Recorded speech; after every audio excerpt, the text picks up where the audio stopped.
কার বাবা কি কাজ করে তোমরা সেটা ভালো জানো।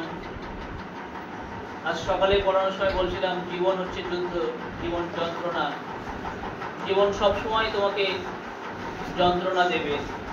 মা বাবারা তারা পড়াশোনা করেনি, তাদের চাকরি নেই, কেউ বিদেশে আছে, বাইরে আছে,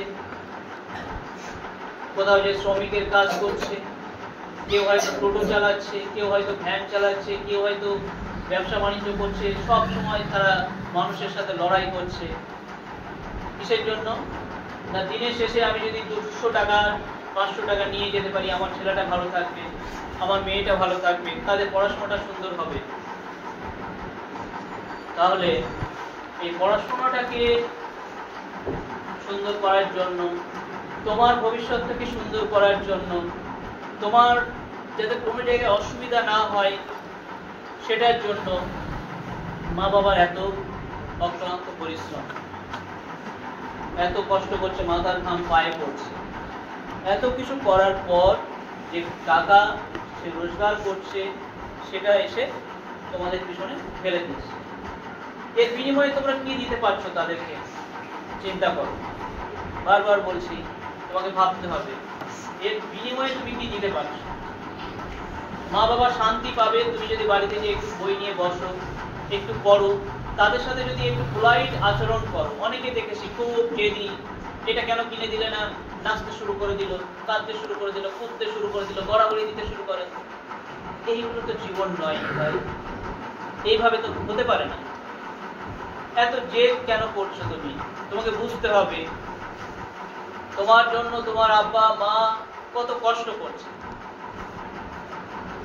মেয়েরা মানতে চায় না, তারা একটা জামা কাপড় ভালো কিছু দেখলে, ও মুখের ওই জামাটা আছে, এবার এটা আমার কিনে দিতে হবে, না কিনে দিলে দুদিন ভাত খাবো না, ভাত খেলোই না। এইটা বলি না, মা ভাত দিল তুমি খেলে না, তোমার না খাওয়াতে মার মনটা কতটা কষ্ট পাচ্ছে, আব্বার মনটা কতটা কষ্ট পাচ্ছে।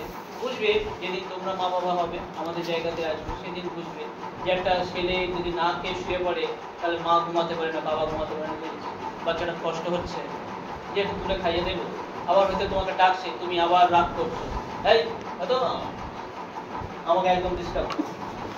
তোমার এই কথাগুলো, তোমার রাগ তুমি দেখাচ্ছ, তাতে তুমি স্যাটিসফাইড হচ্ছ। আমরা রাগ দেখাই অন্তরকে স্যাটিসফাই করার জন্য, কোথাও একটু স্যাটিসফ্যাকশন লাগে রাগ দিলে, রাগ দেখালে, গালাগালি দিলে, তাই না? গালাগালিও অন্তরকে স্যাটিসফ্যাকশন দেয়। খুব বাজে জিনিস, কোনোদিনও দেবে না কাউকে।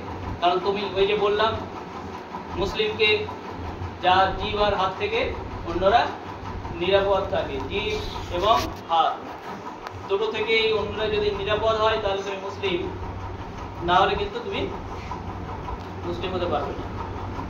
তুমি এই রাগটা দেখাচ্ছ।